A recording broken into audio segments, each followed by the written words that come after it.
व्यक्ति का धार्मिक होना क्या होता है, इस तस्वीर से आप समझ सकते हैं।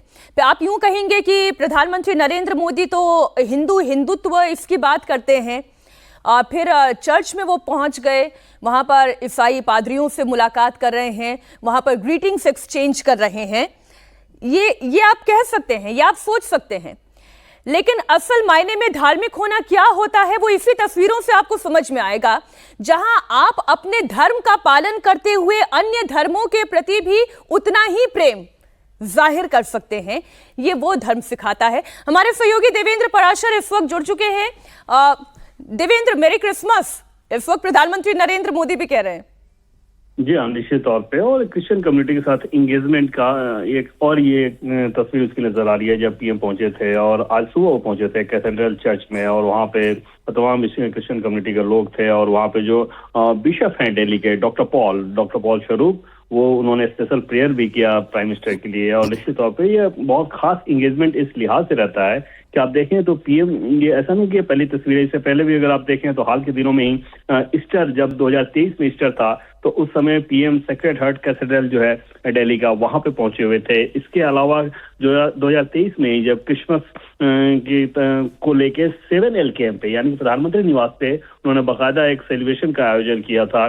2024 में भी एक डिनर, जब जॉर्ज कुरियन जो कि मिनिस्टर थे, तो उनके रेजिडेंस पे एक डिनर का आयोजन किया गया था और वहां पे पीएम पहुंचे हुए थे। तो ये लगातार रेगुलर इंटरवल पे पीएम का क्रिश्चियन कम्युनिटी के साथ भी इंगेजमेंट होते रहता है। और जब प्रधानमंत्री मोदी ये कहते हैं कि सबका साथ सबका विकास, तो लेटर एंड स्पिरिट में कैसे उसको फॉलो करते हैं, उसकी गवाही देती हैं ऐसी तस्वीरें, चाहे क्रिश्चियन कम्युनिटी हो या सिख कम्युनिटी हो या माइनॉरिटीज हो या फिर हिंदुत्व को लेके उनके अलग अलग कार्यक्रम हो। तो इन सारी चीजों में वो दिखता है कि पीएम हर आस्था का किस रूप में सम्मान करते हैं, और देश के प्रधान सेवक अगर इस प्रकार से जाकर सम्मान कर रहे हो तो समझा जा सकता है कि जो एक नैरेटिव है वो कितना पॉजिटिव नैरेटिव है सबका साथ। बिल्कुल आप बिल्कुल ठीक कह रहे हैं देवेंद्र। बहुत शुक्रिया आपका इस पूरी जानकारी के लिए, और ये तस्वीरें आपके सामने हैं। और जो बात देवेंद्र कह रहे थे, सबका साथ सबका विकास, जो कि एक पॉलिटिकल मैसेज हो सकता है, उसी को अगर वेदों की दृष्टि से हम कहें तो वेदों में यही है,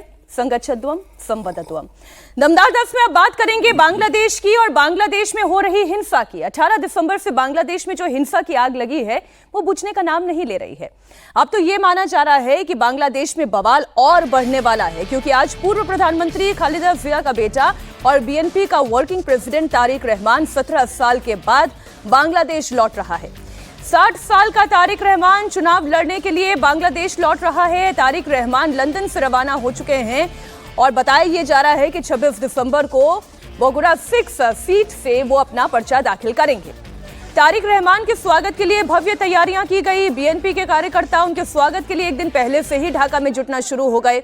माना यह जा रहा है कि अगर बीएनपी चुनाव जीती तो तारिक रहमान ही बांग्लादेश के अगले प्रधानमंत्री होंगे, क्योंकि खालिदा जिया 80 साल की हो चुकी हैं, बीमार हैं, अस्पताल में एडमिट हैं। हालांकि तारिक के खिलाफ बांग्लादेश में कई क्रिमिनल केसेस दर्ज हैं, जिनमें शेख हसीना की हत्या की साजिश का भी मामला है, मनी लॉन्ड्रिंग का भी केस है। दो तस्वीरें आपके सामने रख रहे हैं। पूर्व प्रधानमंत्री खालिदा जिया के बेटे तारिक जब रवाना हो रहे थे उस वक्त की ये तस्वीरें हैं। तारिक रहमान के आने के बाद एक धड़ा ये है जो ये मानता है कि बांग्लादेश में चुनावी हिंसा और बढ़ सकती है, क्योंकि बांग्लादेश की सबसे बड़ी पार्टी आवामी लीग पर चुनाव लड़ने पर बैन है। शेख हसीना बांग्लादेश से निर्वासित हैं। पहले ये कहा जा रहा था कि जमात और बीएनपी मिलकर चुनाव लड़ेंगे, लेकिन अब जो बातें सामने आ रही हैं उसके मुताबिक दोनों अलग अलग चुनाव लड़ेंगे।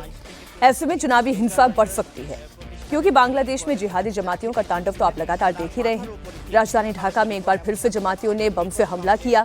ढाका के मौक बाजार में जिहादियों ने बम फेंका, और ये बम उस जगह फेंका गया जहां 1971 में बांग्लादेश की आजादी के लिए कुर्बानी देने वालों का स्मारक है।